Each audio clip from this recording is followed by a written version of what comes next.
La idea, chicos, es hablar de lo que ustedes figuraba, que era el paciente que presenta arritmias supraventriculares y fibrilación auricular, que es la más importante de todas, de las supraventriculares, por eso le damos un poco más de jerarquía y la puse ahí, aunque no figure en el título de la clase original. Creo que, bueno, la idea es que en esta clase, como ustedes ven, tratemos de reconocer primero que es una arritmia, porque sé que ustedes no vieron ninguna de las arritmias. Eh, no sé si a ustedes les sale, le está saliendo la parte de abajo que me sale a mí, de activar audio. Sí, dale esa. Sí, Favor alejar esta ventana, parece. pero yo no la quiero dejar. ¿Cómo tengo que hacer? ¿Ustedes tienen idea? Porque tengo miedo de borrarla y que se me vaya toda la miércoles, pero a ver, vamos a intentar de vuelta. Ahí se, Ahí Ahí se se pasó un borró, poco ¿no? más para abajo. La tiro más para abajo así. Bueno, por lo menos la dejo ahí, pero se va para arriba, no me deja. A ver si dice, espera, ahí ya ocultar, no la vemos solo un poquito. ocultar controles, a ver, no. Vamos a probar, si tal pasa algo me dicen. Bueno, por lo menos no se ven los controles, ¿está bien? Lo que está jorobando es esto que a ver, más no la puedo bajar. A ver si me deja, pero no me deja, no. Bueno, o sea, lo único que aparece es este cosito que está ahí, puede ser, donde está ahí desapareció. Bueno, el objetivo de esta clase, creo que ustedes lo están viendo más, ¿no? Ahí aparece intermitentemente, no sé por qué, aparece y desaparece, pero bueno, perdónenme, pero vamos a perder más tiempo con eso que con otra cosa. Si vemos que joroba mucho, después intentamos. Yo la verdad que, me empezaron como compartir pantalla, normalmente no me pasa, pero ahora no tengo forma de sacarlo. Bueno, Igual no vamos hay a hablar problema. primero qué son, ¿qué? Bueno, ¿qué son las arritmias? Porque ustedes no vieron ninguna arritmia. Vamos a hablar de las supraventriculares, causas y mecanismos de producción. Esto es muy cortito, porque tengan en cuenta que es complejo y no es el objetivo de la clase, pero tienen que tener una idea para ver por qué se producen las arritmias, cómo son las formas más frecuentes, qué importancia tiene la semiología y el electro en su diagnóstico y qué métodos complementarios son de utilidad para el diagnóstico y el pronóstico. Acá le hago un pequeño aparate que sirve para acomodarse. ¿Qué es una arritmia? Un trastorno del ritmo cardíaco que es normal. ¿Qué es el ritmo cardíaco normal? El ritmo sinusal con una frecuencia entre 60 y 100 por minuto. Todo lo que no sea ritmo sinusal con una frecuencia entre 60 y 100 por minuto se puede considerar una arritmia. Bien que hay arritmias que son fisiológicas. Por ejemplo, es normal que cuando uno tiene estrés tenga taquicardia sinusal y que es una arritmia fisiológica por estrés. O una persona muy entrenada tiene bradicardia sinusal, o sea, frecuencia menor a 60. Pero le quiero decir que, por definición, una arritmia es un ritmo del corazón anormal. ¿Y qué ritmo se considera normal? Un ritmo que va entre ritmo sinusal entre 60 y 100 por minuto. Espero que eso lo hayan entendido bien porque es así de clarito. Y ahora van a ver que es una arritmia supraventricular y todas estas cosas que estamos viendo. Lo primero que definimos, la arritmia es por la frecuencia, como le dije. Taquiarritmias tienen que tener más de 100 latidos por minuto. Algunas son fisiológicas, pero no importa. Bradiarritmias, menos de 60 latidos por minuto. Creo que eso está clarito, ¿no? Si tienen alguna duda muy grosera, pueden decírmela, pero creo que está muy claro. Y se dividen en supraventriculares y ventriculares de acuerdo a dónde se origina la arritmia. Cuando se origina por encima de la bifurcación de las de His, es supraventricular. Y cuando se origina por debajo de la bifurcación de las de His, son ventriculares, que hoy no vamos a hablar. La más importante, las supraventriculares, las taquicardias supraventriculares, vamos a ver por reentrada y por automatismo, el aleteo auricular, y la que le vamos a dar más bolilla, la fibrilación auricular. Y la que se originan por debajo de las de His, que no es el tema de hoy, son las taquicardias ventriculares y la fibrilación ventricular, que es un tema que van a ver en otra clase. Los mecanismos por el cual se producen todas las arritmias son por 3 mecanismos. Voy a ser breve en esto, chicos, no más de 5 minutos, porque tienen que tener la idea de qué mecanismos existen y cuál predomina en cada tipo de arritmia. Un mecanismo es la reentrada, que ahora la voy a explicar. Otro mecanismo es el incremento del automatismo. Tienen que tener un recuerdo mínimo de lo que es la fisiología de electrofisiología, o sea, la fisiología de la activación de las células cardíacas. Y el automatismo gatillado o postpotenciables. Esto sería la explicación de lo que es un mecanismo de reentrada. Implica que haya dos vías, una vía lenta, alfa, una vía rápida, beta, y que normalmente el estímulo normal entra por la vía rápida, no entra por la vía lenta porque está bloqueada.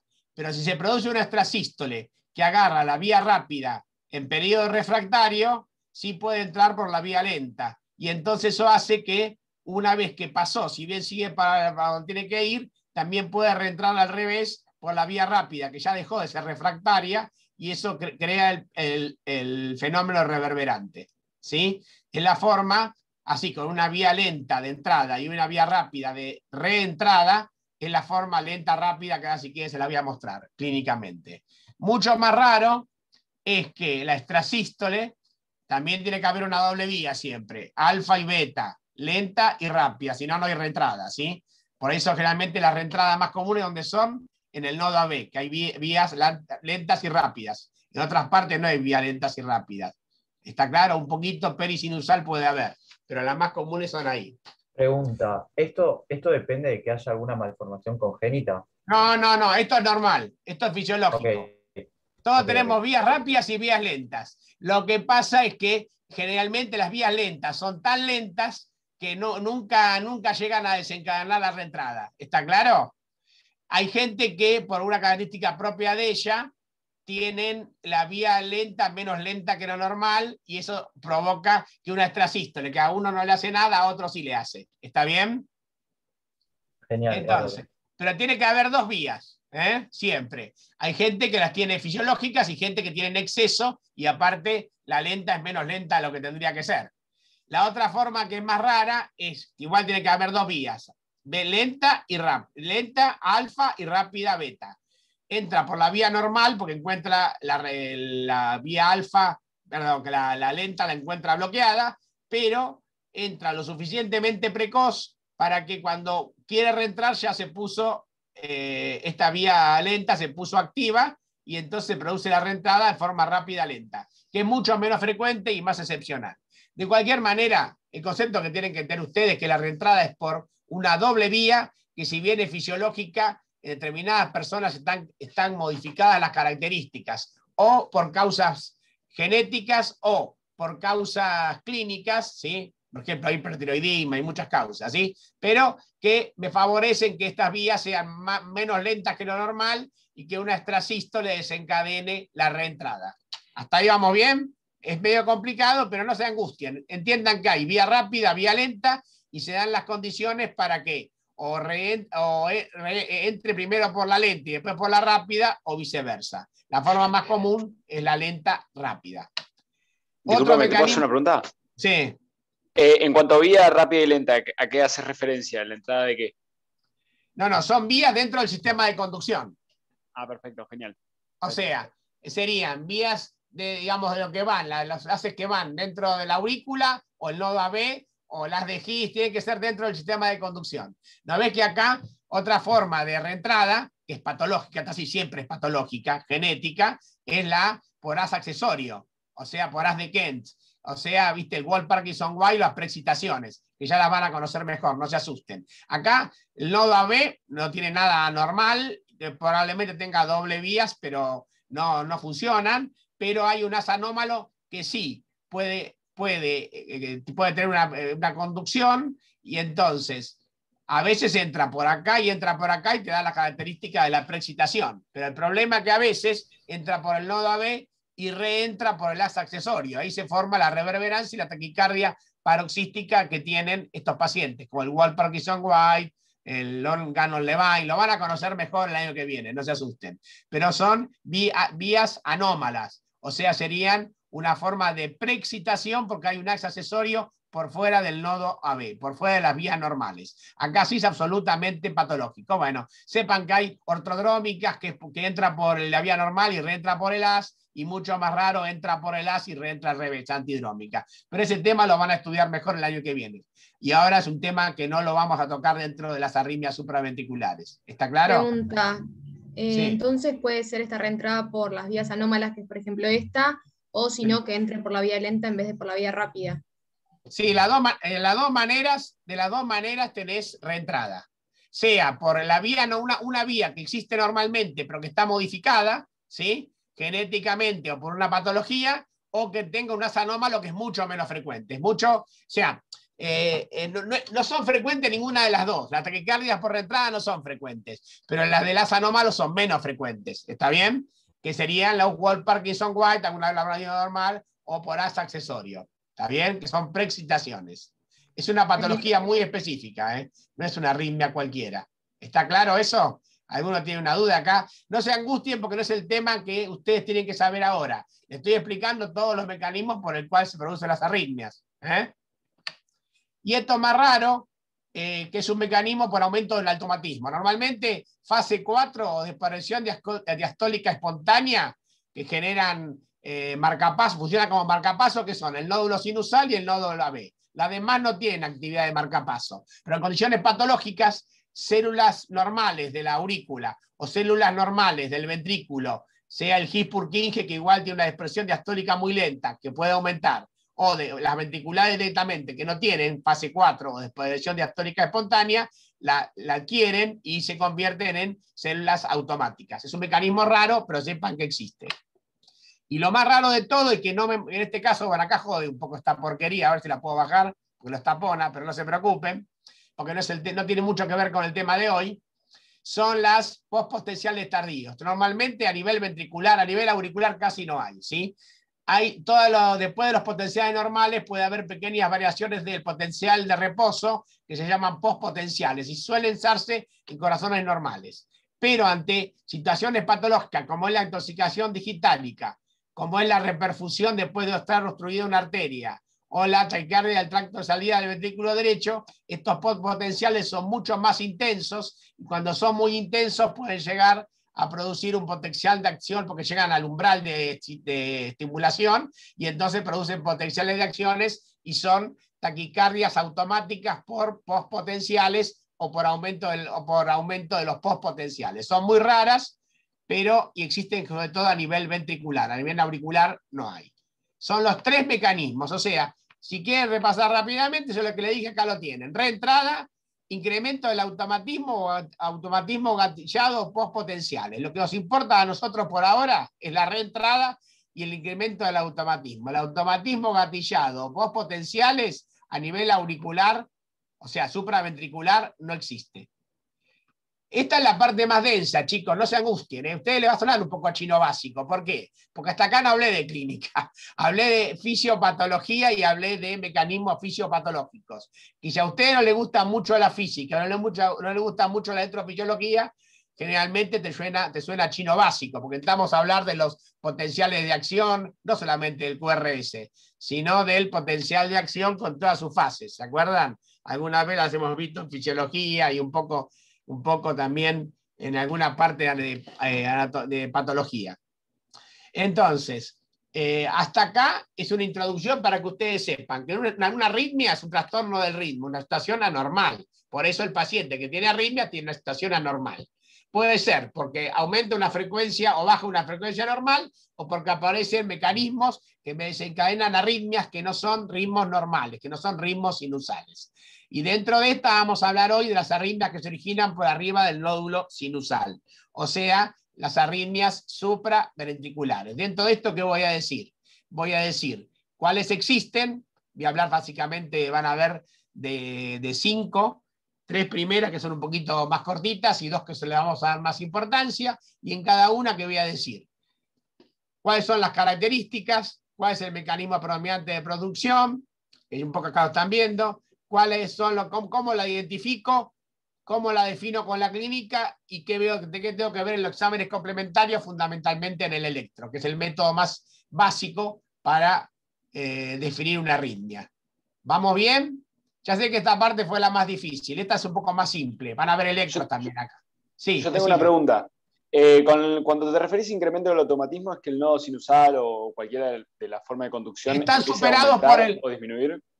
Claro, puede estar disminuido o aumentado, o aumentó tanto la célula la que no tiene automatismo que le gana, ¿me entendés? Una taquicardia de la unión, por ejemplo, en un caso de un infarto, del ventrículo derecho, por ejemplo, te doy un caso clínico, el paciente suele tener un poquito de bradicardia producido por el mismo infarto, ¿sí? O sea que le frena un poquito el nodo AB, pero si encima se produce una arritmia por aumento del automatismo, como la taquicardia de la unión, que después la vas a ver, el nódulo sinusal baja a 55-60 y el nodo AB aumenta su automatismo a 70. Entonces, ¿qué pasa? Le gana.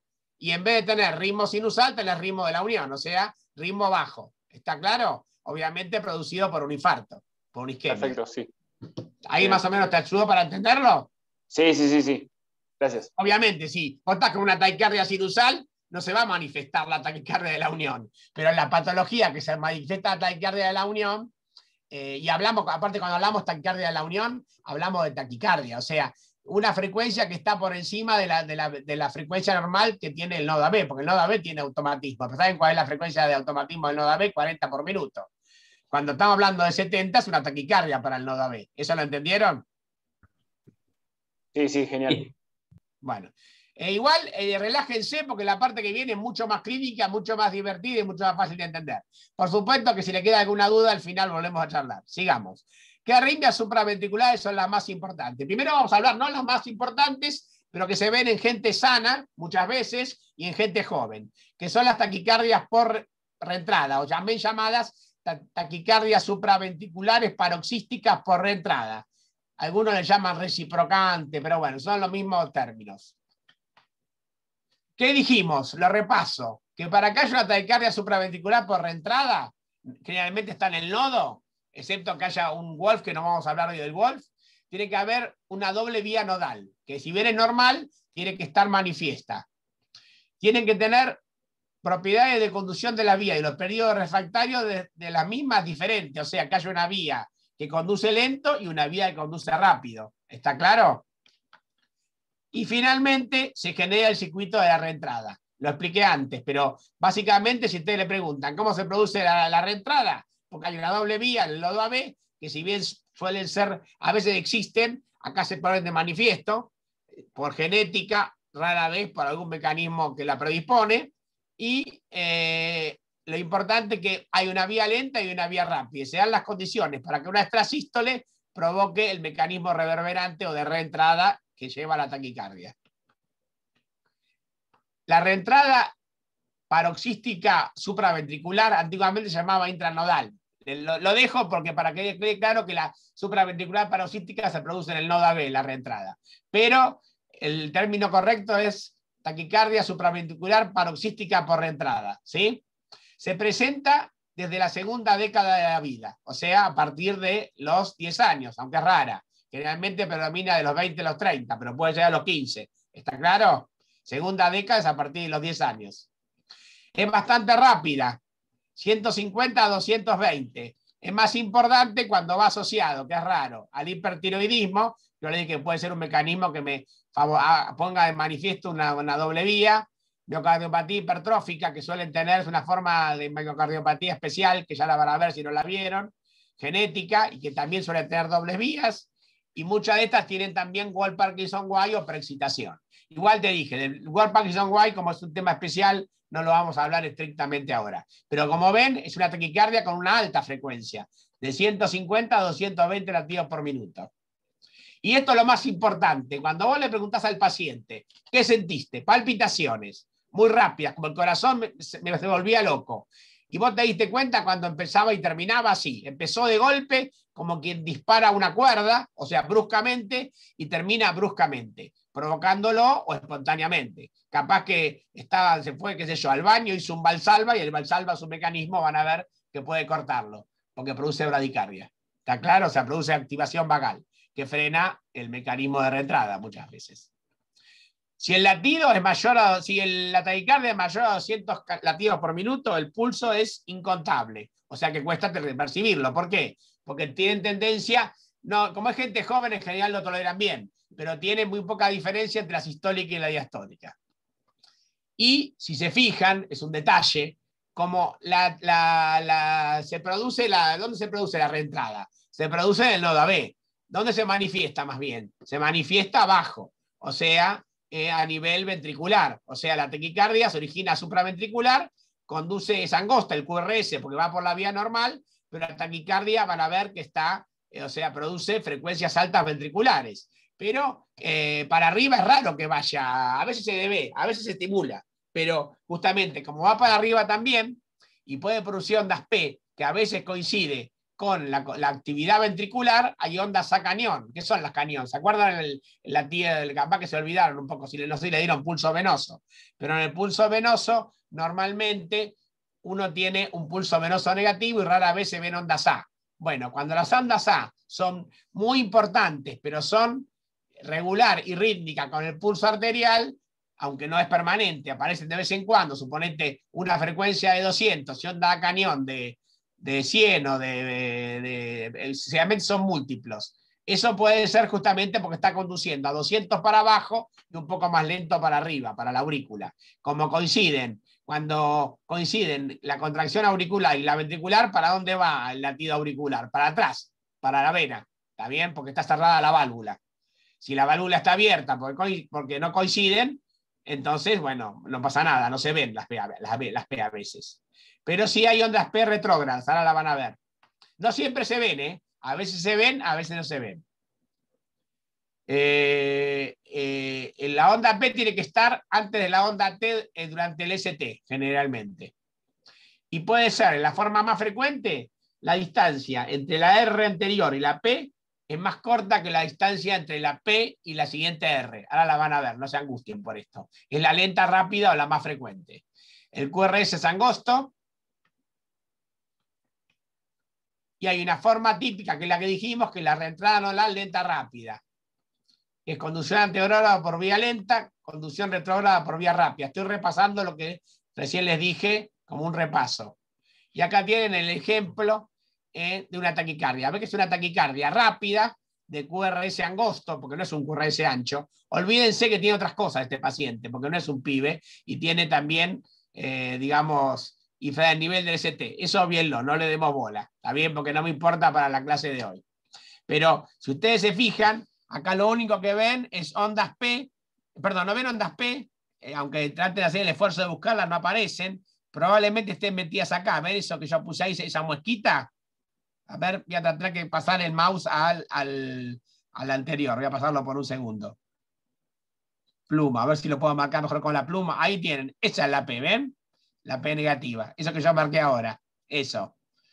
Ahora voy a ir de vuelta al puntero láser, pero ¿qué les iba a decir?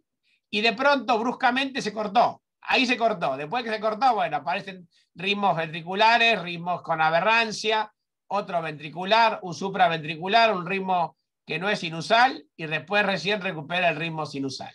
Pero lo importante es que se corta en forma, así como comenzó en forma brusca, se corta en forma brusca. Acá se ve mejor, mire, porque acá se ve la P. En aquel no se veía la P, se veía pero muy chiquito. Este lo manifestamos mejor porque se ve perfecta la onda P. ¿Saben cuál es la P? Acá lo tienen en más chiquito, acá lo tienen en más grande. Esto es la P con la P con un PR que es un poco largo, que eso no le vamos a dar bola, porque no es el tema de ahora. Acá aparece una extrasístole cabalgando sobre el QRS, y acá entonces aparece la taquicardia por reentrada nodal, que es una forma lenta rápida. ¿Ven? Tienen del QRS a la P un espacio mucho más corto que de la P anómala o negativa al QRS. ¿Está claro? Es la forma más común o lenta rápida. Acá se produjo una extrasístole que le ganó al ritmo y entonces se bloqueó y empezó de vuelta el ritmo sinusal normal. Pero lo que me importa es que vean cómo es la forma lenta rápida, que es la más común. Y la forma típica, que es mucho más rara, es muy rara, no cambia, porque las características clínicas son iguales. Gente joven, que tiene alta frecuencia, que comienza y terminación brusca. Lo que te puede definir es saber qué características tiene, es nada más que para el electrofisiólogo. Pero bueno, vos sabés que es mucho más común la forma lenta rápida. Rápida lenta va por la vía rápida y reentra por la vía lenta. Por lo tanto, aunque es un electro viejo, de no muy buena calidad, acá sí se ve, ahí están marcadas las P, ¿me entienden? Es un electro angosto, no tan angosto, porque tiene un poco de patología este paciente, pero lo que se ve bien acá, que es de 3, se ve mejor en de 3, acá también se ven de 2, pero cuesta más laburo. Tienen, esto es el QRS, el ST, y arriba de la T cae la P. que es esta que ustedes están marcando acá como negativa. Si se la quieren que se la marque acá, es esa. Esa. ¿Me entienden? O sea, que el espacio que hay entre el QRS y la P negativa es más grande que el que hay entre la P negativa y el QRS siguiente. RP mayor que el PR. Eso definiría una forma rápida, lenta. Igual lo que quiero que les quede, voy para atrás un segundo por esto. A ustedes lo que les tiene que quedar de toda esta que les dije, sin angustiarse, es todo esto. Gente joven que puede tener algunas enfermedades como el hipertiroidismo, miocardiopatía hipertrófica, bueno, Wolff-Parkinson-White es un caso especial, pero también es gente joven a partir de la segunda década, generalmente hasta los 40, 50 años, puede ser más, pero generalmente se curan antes, porque ahora se curan, no voy a hablar del tema ese porque para medicina 2 se le ablaciona la vía anómala, o sea, eso se cura, pero olvídense, pero la frecuencia va entre 120 y 220, ¿sí? El pulso es incontable cuando es muy intenso, se puede ver, obviamente, un pulso muy lento y muy rápido, y pueden aparecer ondas cañón rítmicas, ¿por qué? Porque a veces se contrae la P retrógrada con la P, con el QRS, que es muy común eso, generalmente de un poquito menor frecuencia. La onda P en el electro siempre es retrógrada y aparece después del QRS. Lo normal, la más frecuente, que el RP sea mayor que el PR y el QRS siempre angosto. Esta es la forma de taquicardia paroxística supraventricular por reentrada, que tienen que saber esa diapositiva que yo les dije. ¿Les quedó claro? La diapositiva que le tienen que dar más bola, los electros también para tener una idea de lo que es, pero la que tienen que darle más bola es a esta. ¿Está claro? Bueno. Seguimos con lo que habla de típica y atípica es dentro de la reentrada intranodal paroxística, ¿no? Exactamente. En realidad es un término más electrofisiológico que clínico. ¿Está bien? No cambia la clínica, lo que cambia es el mecanismo, nada más. ¿Está bien? Si entra por la vía rápida o si entra por la vía lenta. El 80% son lenta rápida. ¿Está bien? O sea que la P está siempre negativa, pero muy cercana al QRS. Muy pegadita. O sea, no al primer QRS, no al que viene después. ¿Está bien? Bueno. Y es mucho más raro las arritmias supraventriculares por aumento del automatismo. O sea, porque la dispersión diastólica espontánea la adquiere una célula que normalmente no la tiene y le gana al nódulo sinusal y al nodo AB. ¿Sí? O sea, en el aumento del automatismo se produce lo que dijimos antes. Son secundarias a trastornos electrolíticos graves, hipocalemia, hipomagnesemia, intoxicación digitálica, hipoxia, miocardiopatía grave, más frecuente la isquémica. O sea que cuando hay una taquicardia supraventricular por aumento del automatismo, uno siempre tiene que pensar que hay enfermedad de base. ¿Está claro? La más común es la taquicardia auricular con bloqueo AB variable y la taquicardia de la unión. Ahora les voy a mostrar ejemplos. O sea, que la que más frecuentemente en la supraventricular son por aumento del automatismo es una taquicardia auricular en la cual algunos lo llaman también aleteo atípico, pero bueno, olvídense, donde hay lo que varía es que el mecanismo acá en el aleteo es por reentrada y acá no. Acá es una célula de la aurícula que por un mecanismo patológico adquiere mayor dispersión diastólica espontánea que el nódulo sinusal y entonces empieza a disparar a alta frecuencia y produce la taquicardia auricular. ¿Y por qué bloqueo variable? Porque aunque lata a 150 o a 200, no todos los latidos pasan al nodo AB. Y según, a veces pasan 2-1, a veces pasan 3-1, pues hablan bloqueo variable. Y la taquicardia de la unión es lo mismo, pero el foco automático está en la unión. O sea que cuando hay taquicardia de la unión van a ver que no se ve la P, porque justamente está disparando en esa zona. Se trata corrigiendo las causas de producción, no es el tema de hoy, pero el trastorno electrolítico, la hipoxia, la isquemia, la intoxicación dignática. Y muy rara requieren ablación, que es la otra. Igual olvídense, este es el ejemplo. Miren cuál es la diferencia. En la taquicardia por aumento del automatismo, que sería un ejemplo, acá el paciente tiene bloqueo de rama derecha, pero olvídense, esto es B5. ¿Sí? Esto es B1, esto es B3 y esto es B5. El paciente viene con el ritmo sinusal. De pronto aparece una P que empieza a aumentar de frecuencia. ¿Esto cómo se llama? Calentamiento. Porque siempre le gana el nodo AB, pero le gana aumentando la frecuencia progresivamente. Acá estaría de esta P a esta P estamos a 150, pero después vamos aumentando y llegamos como a 180, hasta que estabiliza la taquicardia. Y ustedes ven que cuando hay taquicardia, la P está, pero está arriba, encimada, está acá arriba, ¿ven? Se cabalga arriba de la P. Entonces es muy difícil verla. Si ustedes me hacen, quieren ser muy finos, se las voy a mostrar. Tengo que cambiar el mouse. Espera. Pluma. La P estaría acá, pero es muy difícil de verla. Espera que se me fue la miércoles el mouse ahora. Una macana hice, espera. Que no tengo más puntero. Pluma. A ver por qué no me apareció la pluma. Buah. Espera. Marcador. Buah. No sé por qué no me... ahí apareció, lo que pasa es que la había perdido. ¿Ven? La P estaría metida acá. Entonces es muy difícil de verla. Si ustedes me dicen dónde está metida acá, y la P está metida acá. Ahí está. Es muy difícil de ver porque está metida junto con, y acá está metida acá, junto con la T. O sea que es muy difícil de verla. Espera que vea el puntero normal. Y vamos a la siguiente. Y esta es la que yo les dije, que es taquicardia por aumento del automatismo, taquicardia nodal o de la unión. Acá lo que pasa es que hay una bradicardia sinusal, en este caso es un infarto de cara inferior, si quieren, acá tienen el infarto evolucionado, ¿sí? De 2, de 3 y ABF, y entonces baja la frecuencia del nodo sinusal y el nodo AB aumenta la frecuencia por la isquemia, y llega a una frecuencia que en este caso estamos más o menos en 60 por minuto, 65. Y entonces, ¿qué coinciden? A veces las P no se ven, o si se ven casi pegadas al QRS, como en este caso. ¿Saben cuál es la P? Es esta, es esta, es esta.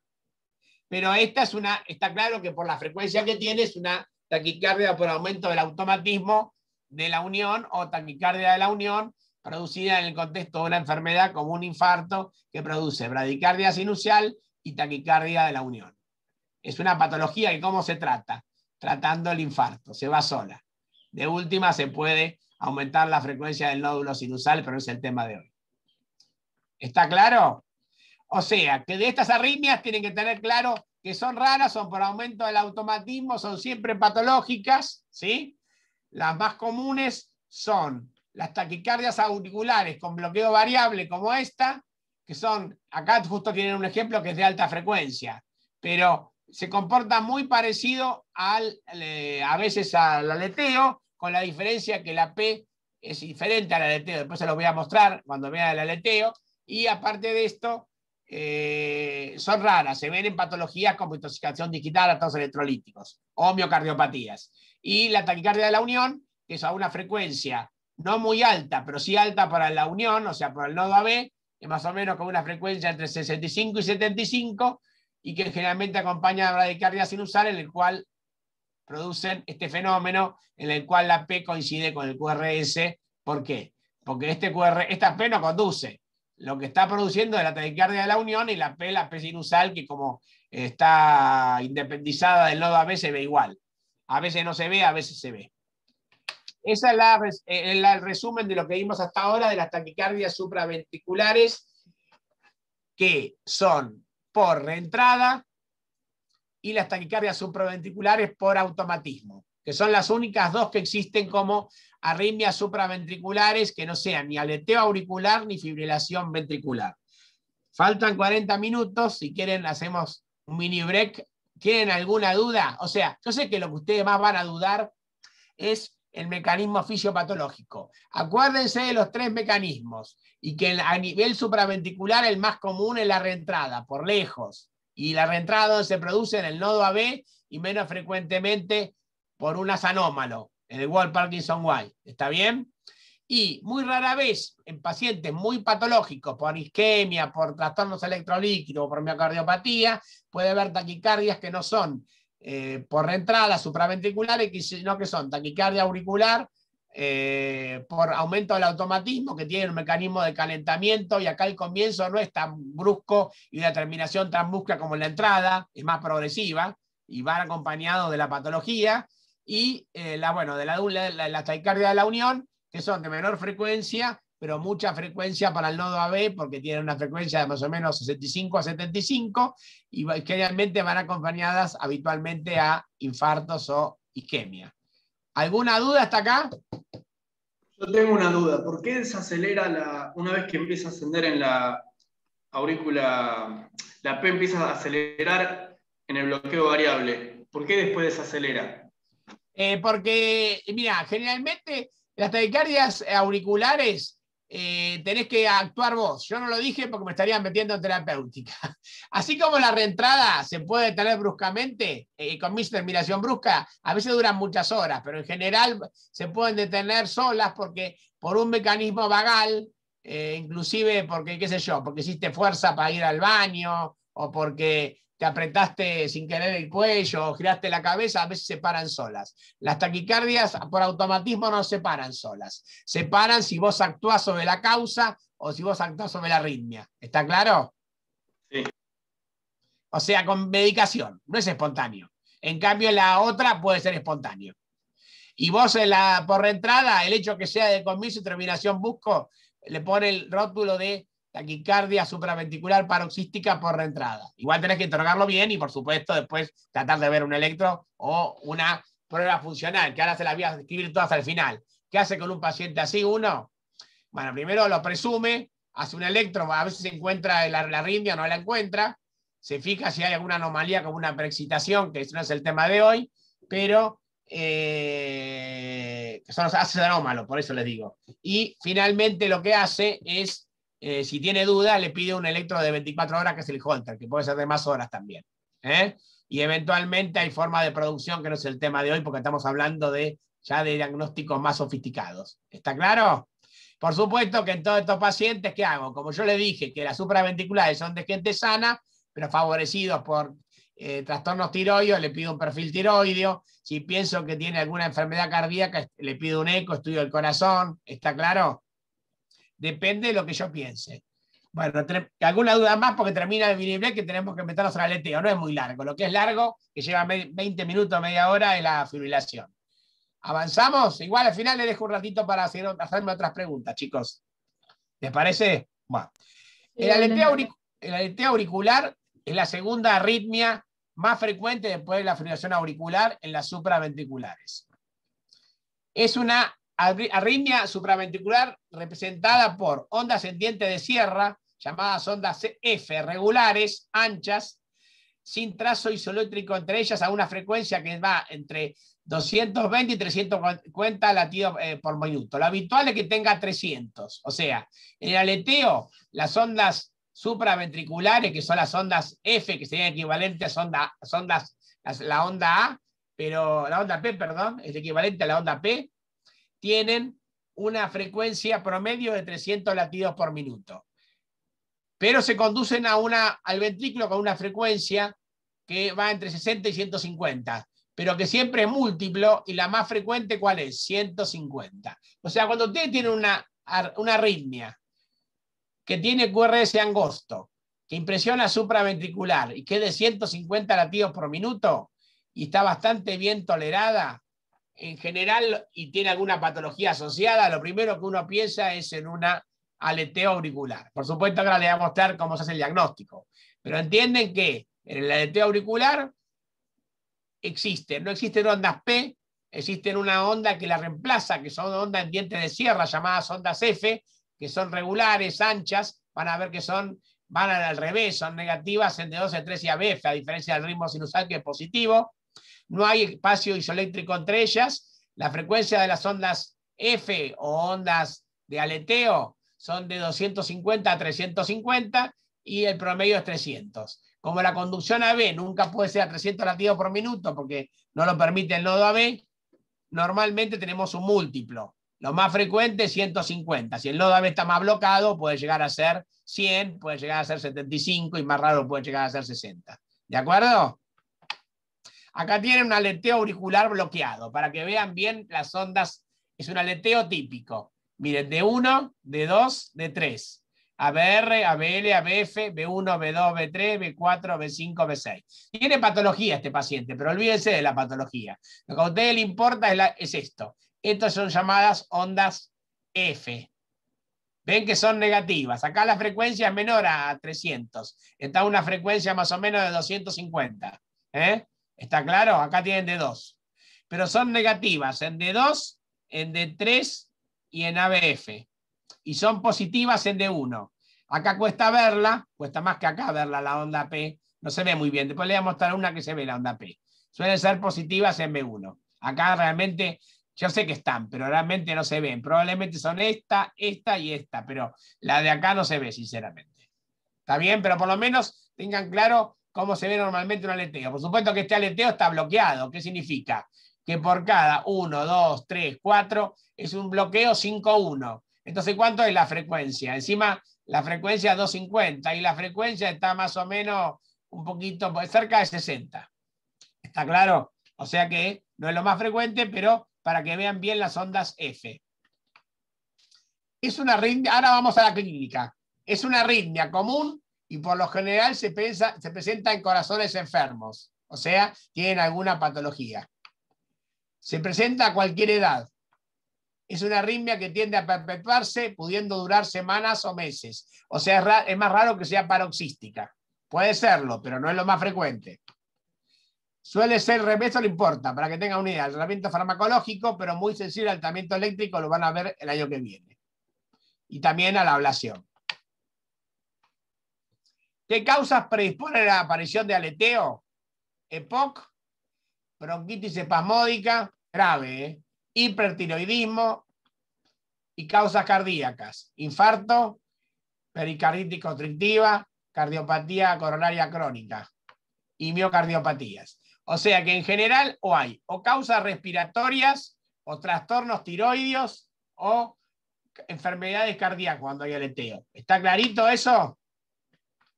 ¿Qué desencadena el inicio del aleteo? Ahora van a ver el mecanismo. El shock emocional, los esfuerzos o una crisis hipertiroidea. Lo más común es el shock emocional, un esfuerzo intenso en un paciente que está predispuesto y más raro, una crisis tiroidea grave, o sea, cuando se libera la hormona de golpe. Suelen estar asociados a síntomas y signos de la causa productora desencadenante, o sea, si el paciente tiene una miocardiopatía, suponete hipertrófica, debe tener signos de la miocardiopatía hipertrófica, por ejemplo, estos pacientes suelen tener disnea de esfuerzo, angina de esfuerzo, un ejemplo, ¿sí? Obviamente cuando aparece el aleteo el paciente empeora porque aumenta la frecuencia. Y suelen tener palpitaciones en reposo, disnea de grado variable, porque sobre un corazón enfermo, sobre un EPOC, le agregás una taquicardia que no le favorece a ninguna de las cosas, porque al EPOC le aumentás la presión de fin de diástole con el cual le aumentás el líquido en el pulmón. Y a la miocardiopatía pasa lo mismo y lo empeorás. O sea que tienen palpitaciones de reposo, disnea de grado variable, pulso regular que es de 150 o múltiplo. Esto es muy importante, ¿está bien? En la forma más típica. Ingurgitación yugular moderada a más. Bueno, hay un pulso venoso ondulante, pero que es muy difícil de verlo, que sería la expresión visible en el pulso venoso de las ondas F. Pero lo importante es que la yugular está moderadamente ingurgitada. ¿Por qué? Porque se contrae mucho más la aurícula que el ventrículo y entonces hay mucha rémora de sangre. Los ruidos cardíacos son normales o alterados por la causa, pero no producidos por la arritmia.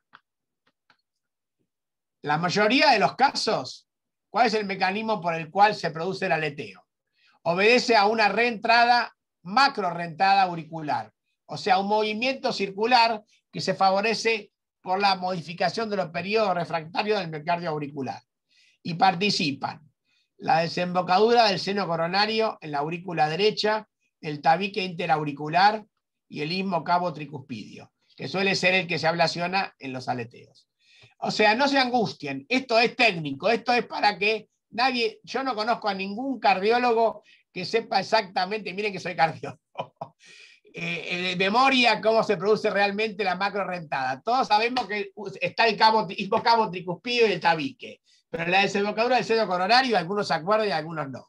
Para que vean que es muy técnico y es mucho para el tipo que va a hacer electrofisiología, pero sí tienen que tener una idea de lo que es un aleteo. Es una arritmia frecuente, de cualquier edad, que se produce en gente que tiene enfermedad cardíaca, enfermedad pulmonar o enfermedad tiroidea.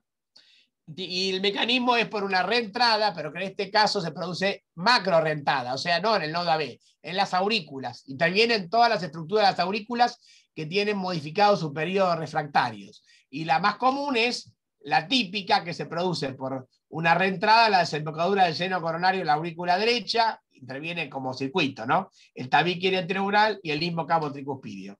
Como ustedes la están grabando, si quieren, después yo no voy a apretar ahora.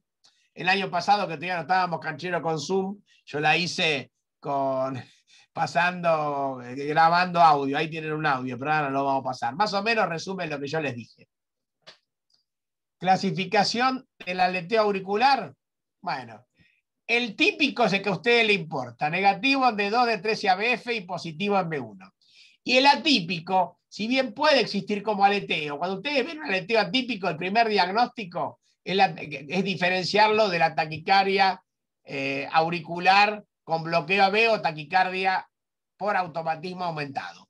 Porque acá es muy difícil de diferenciarlo. En positiva en D2, D3 y ABF y negativa en B1, ¿me entienden? Lo que sepan que el aleteo clásicamente es negativo en D2, D3 y ABF y positivo en B1. Eso sí, tienen que saberlo. Y esas son las ondas F.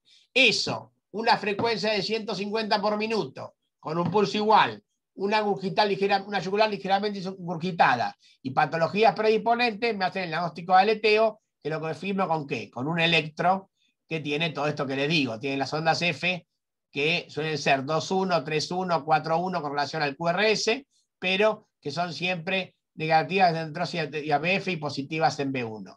Cuando está 2.1 cuesta ver la onda P. Entonces, ¿qué tengo que hacer ahí? Porque la aleteo ahora le voy a mostrar. El aleteo puede ser paroxístico, que es raro, o puede ser persistente, que es lo más común.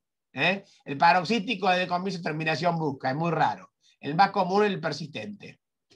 Pero, ¿qué tengo que hacer cuando yo tengo dudas? Si quieren, vamos para atrás.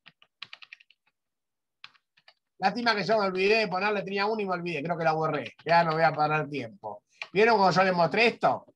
Tengo que tratar de producir esto como en un tipo sano. Este es un tipo enfermo. Pero si ustedes ven una imagen que tienen dudas, ¿qué tienen que hacer?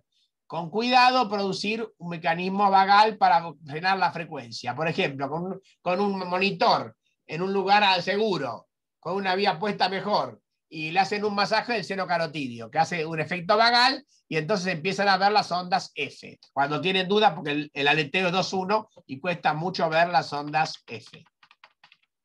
Esto sería lo más importante que tienen que saber del aleteo auricular.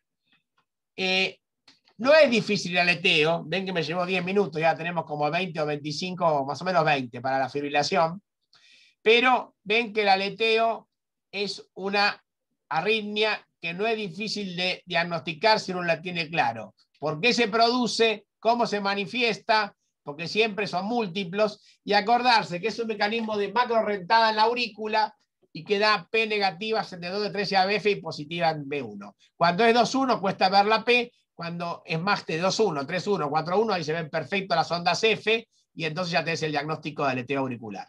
¿Alguna duda sobre esto? Porque ahora vamos a meternos en el último ítem y ahí les dejo hacer preguntas, que es fibrilación auricular. No entendieron una miércoles, pero más o menos está claro. Bueno, este es un chiste. Yo sé que mucho dato. Y esto es lo más importante de todo, que es la fibrilación auricular. ¿Saben por qué es lo más importante de todo? Ahora va un resumen.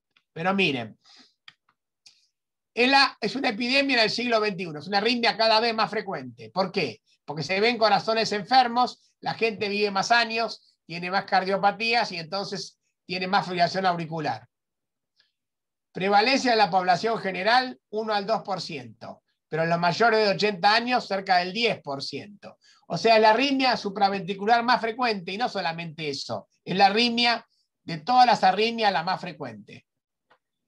Y ha habido avances importantes en la última década. Comprensión de por qué mecanismos se producen, adecuada clasificación, que ahora la vamos a ver, si conoce mejor.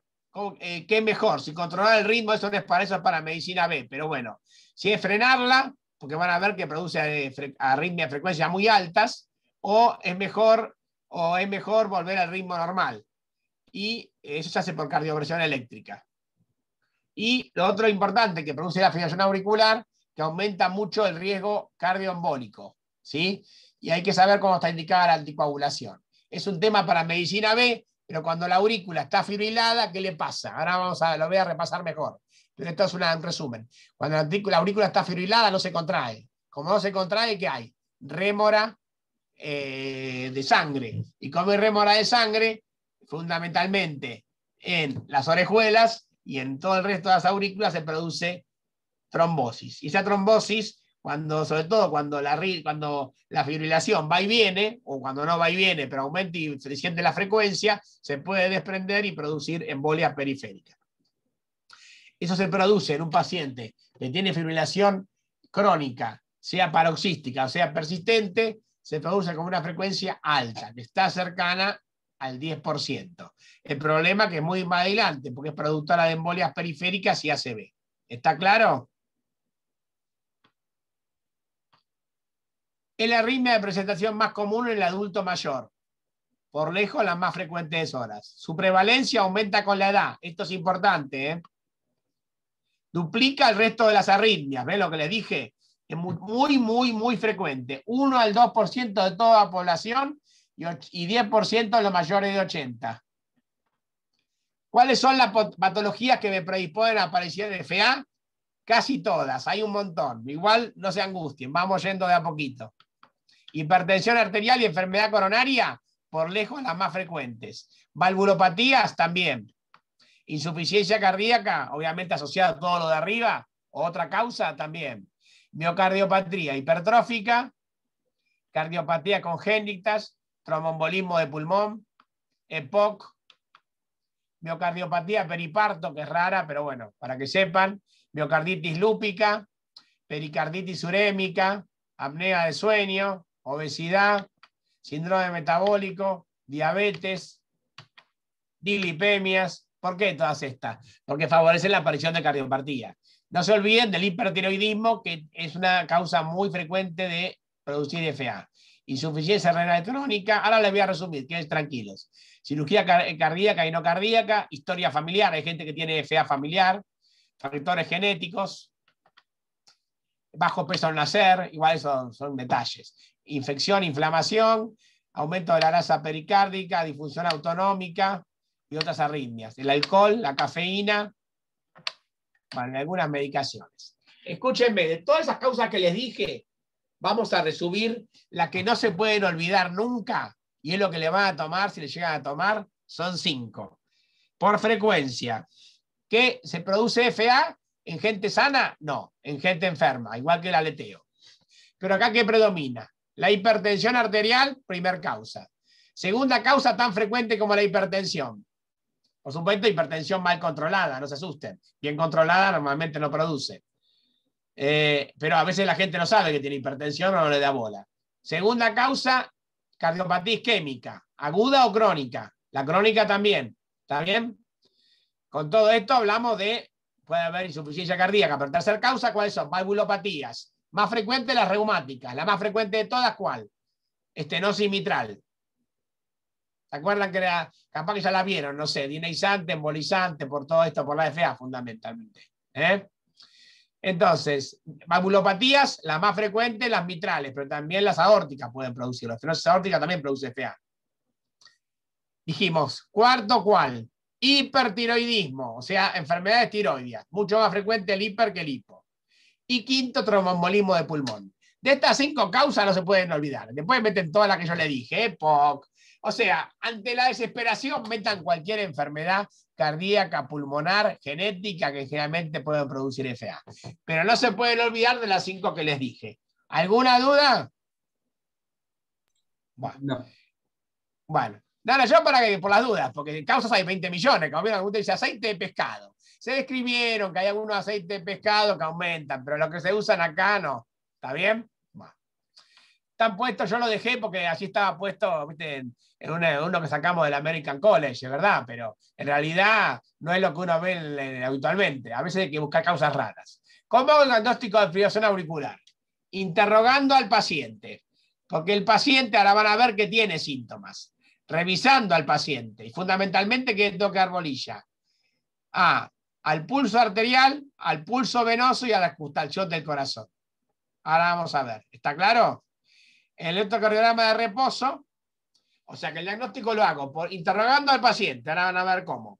Revisando al paciente fundamentalmente pulso arterial, examen yugular y examen del tórax, sobre todo la auscultación. El electro de reposo, radiografía de tórax para ver si hay alguna causa que me la predispone, y después iré a los exámenes complementarios eventuales. ¿Está claro? ¿Qué síntomas produce normalmente la fibrilación auricular?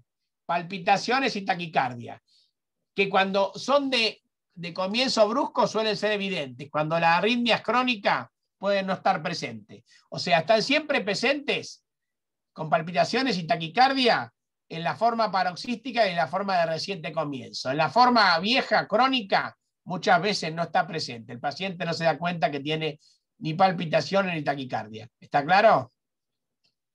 Fatigabilidad o cansancio, o sea, sensación de falta de aire, pero también de cansancio, porque el corazón no tiene patada auricular y cae un poquito el volumen sistólico. Más raro, porque tiene que ser muy severo y tienen que estar muy enfermos, mareo, sensación de aturdimiento. Tienen menor capacidad de ejercicio. ¿Por qué? Porque cuando el tipo se apura, encima se dispara más la FA y tiene más síntomas. Están poliúricos. ¿Por qué están poliúricos? A ver, expertos en fisiopatología. No. La aurícula fibrilada se dilata. Y al dilatarse, ¿qué provoca?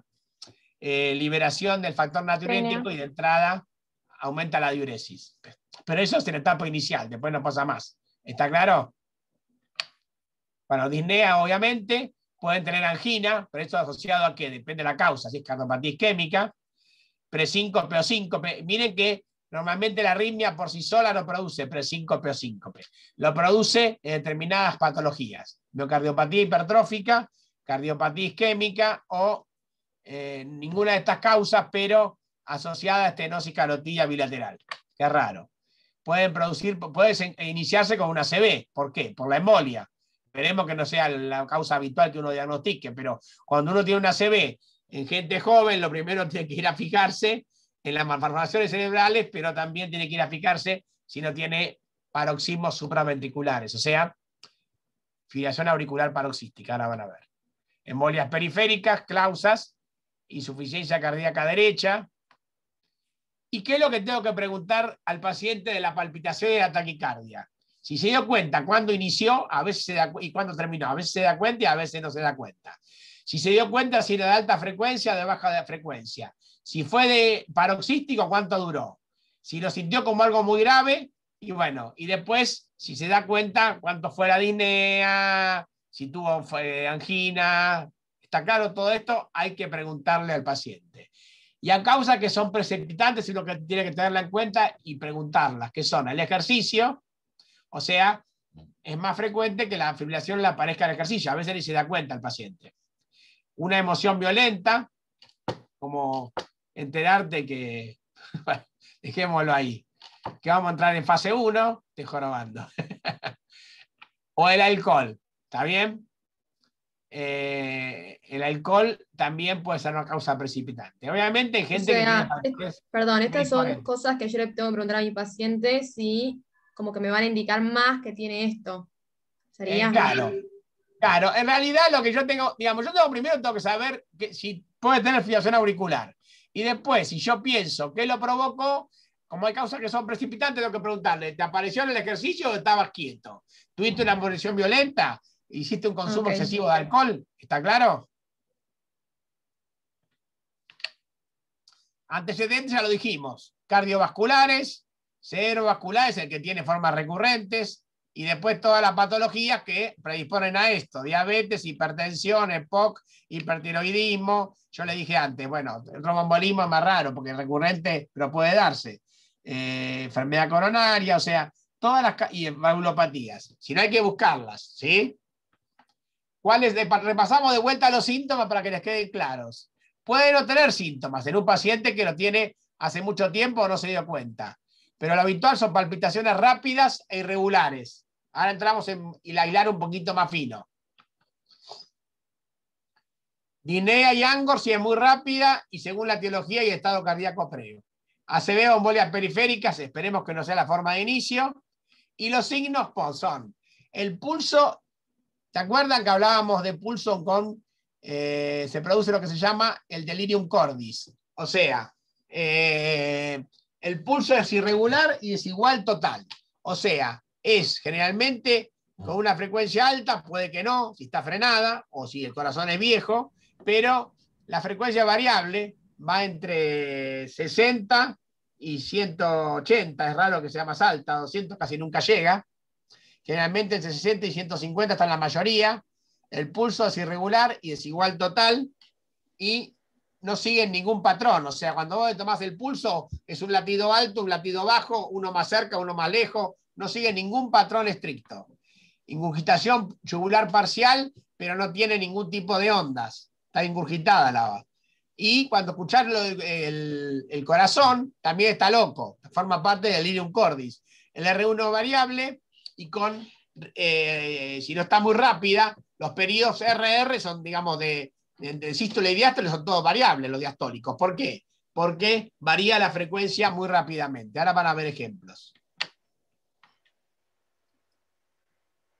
En el electro, ¿qué hay? No hay ondas P, hay ondas F, que son rápidas, irregulares y de voltaje cambiante. No tienen ondas F todas iguales y una al lado de la otra, sino que no hay, o no hay línea de base si la fibrilación es muy vieja, o la línea de base totalmente irregular y de voltaje cambiante, que puede ser positiva, negativa, y es totalmente irregular. Ahora van a ver. Los RR son casi siempre variables, excepto que esté muy alta la frecuencia, pero siempre si vos lo medís el RR es variable. Y la respuesta ventricular, por lo tanto, es variable. Acá tienen una FA de alta respuesta ventricular. Si ustedes miran los espacios que hay entre cada, miren de este a este, esto se ve muy bien, son variables, pero no solamente ahí. Miren donde miren aún acá que cuesta un poquito, si vos lo mirás con detalle, este y este pueden ser parecidos, pero este y este no. O sea, cuando hay tanta variación y el QRS es angosto y no se ven ondas P, vos me decís, esto puede ser una onda P, sí, pero no es una onda P que siga ninguna característica. Son ondulaciones, ¿me entienden? Después hay un ejemplo que es más fácil, se ve mejor. Pero esto es una fibrilación auricular hasta que no se demuestre lo contrario. Acá tienen lo mismo, pero no se ven directamente las ondas P. Tiene un ritmo que tiene digamos, un trastorno de conducción intraventricular, pero no tienen ondas P. Porque esto que a ustedes les parece ondas P es el QRS patológico, ¿me entienden? En realidad no hay ninguna P acá. Lo que tiene es un QRS patológico con RSR' y miren B1, B2. Todas las RR son variables y el periodo isodielectro no hay actividad auricular. Acá tienen una FA de alta respuesta, en la cual cuesta un poquito más ver RR. Acá se ve, pero miren, ustedes ven acá y se pucha. Es QRS angosto, hay hipertrofia ventricular, olvídense de eso. Pero vos me decís, ¿cómo estoy seguro? No veo tan claro. Bueno, no se ve ninguna P. Pero si hay alguna P es variable y se confunde porque es la T. Esto es T, esto es T, esto es T. Lo que pasa es que, si ustedes se fijan, este espacio no es igual a este, y acá hay más diferencias, ¿ven? Cuando ustedes lo miran hay mucha irregularidad. La única arritmia que tiene tanta irregularidad y que tiene RR variables y no tiene ondas P claras es la fibrilación auricular, de alta respuesta ventricular. Acá tiene mucho más fácil, esto es mucho más fácil de ver. El RR, como está con una frecuencia de 60 a 100, se ve muy bien el RR como varía, y las ondas, miren las ondas F. Hay actividad auricular, pero es una actividad auricular anárquica, son ondas F irregulares. Esta es una fibrilación más nueva que esta, que no tiene ondas P, porque ya es muy vieja esta fibrilación y un paciente muy enfermo. Cuanto más vieja sea la fibrilación, las ondas F tienden a desaparecer. Y a veces se hace muy lenta y complica. ¿Por qué? Porque, por ejemplo, cuando vos le das un medicamento, se convierte, o le das digoxina, o lo betabloqueas mucho, o tiene enfermedad del nódulo sinusal, está fibrilado igual. Pero miren qué frecuencia, es una FA de baja respuesta. Miren que esto es un trazado donde está, lo único que es largo es B1, B2 y B1, D2 y B5. Miren D2. Tiene una frecuencia que debe estar más o menos en 40 promedio. Es una FA igual, tiene onda F, pero es de muy baja respuesta, o porque se intoxicó, o porque tiene enfermedad del sistema de conducción. ¿De acuerdo?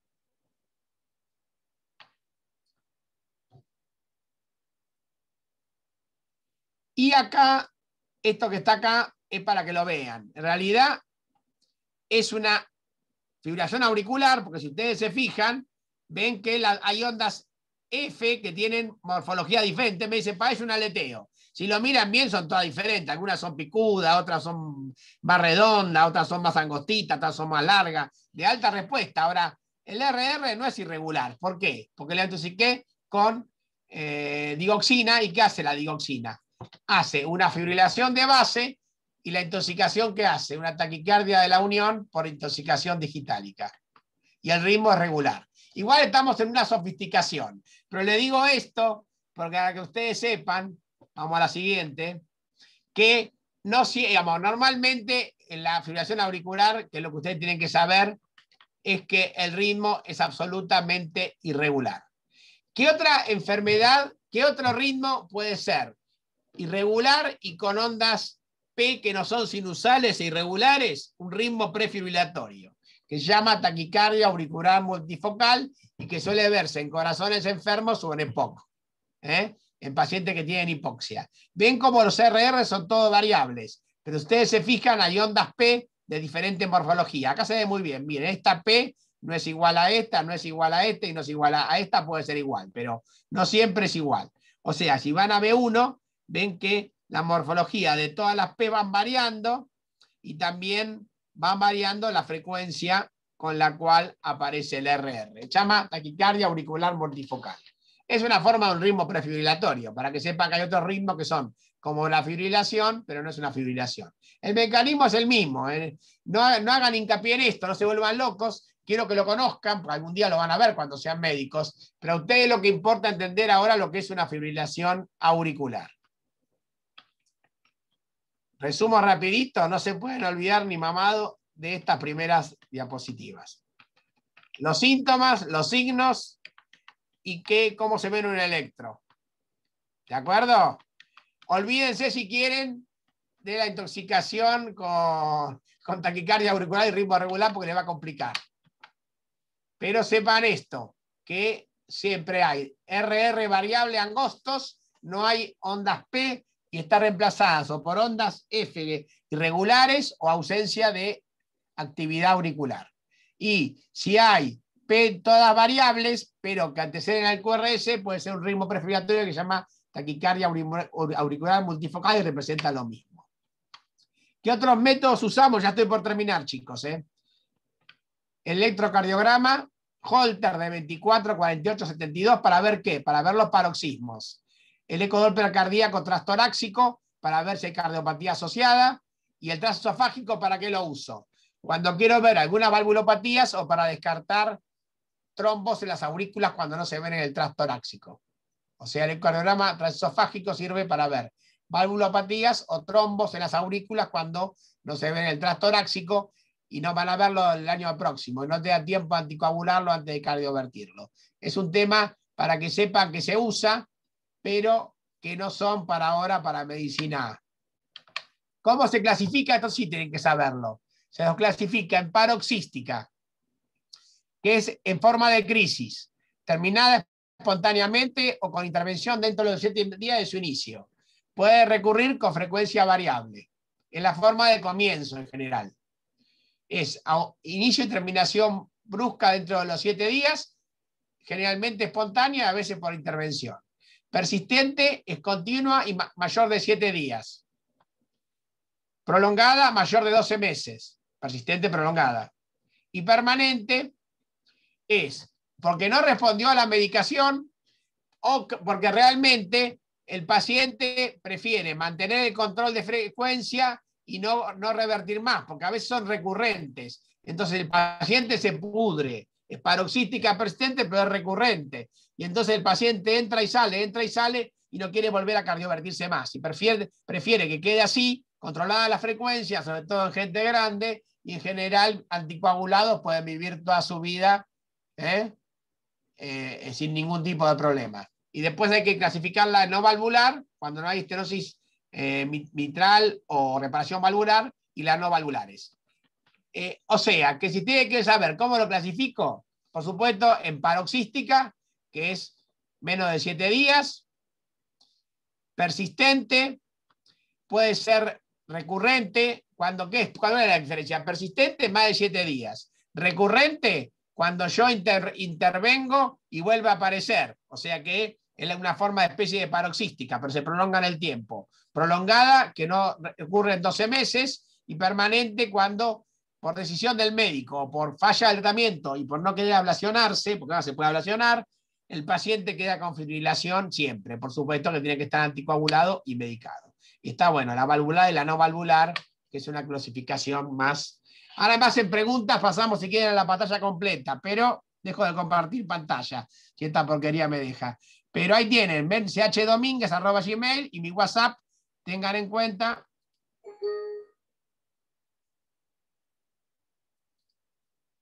Esperen que ahí salimos de acá y nos metemos en el Zoom. Ahí dejo de compartir pantalla. No me está dejando, pero a ver. Como lo volé, vamos a ver si me deja así. Esperá.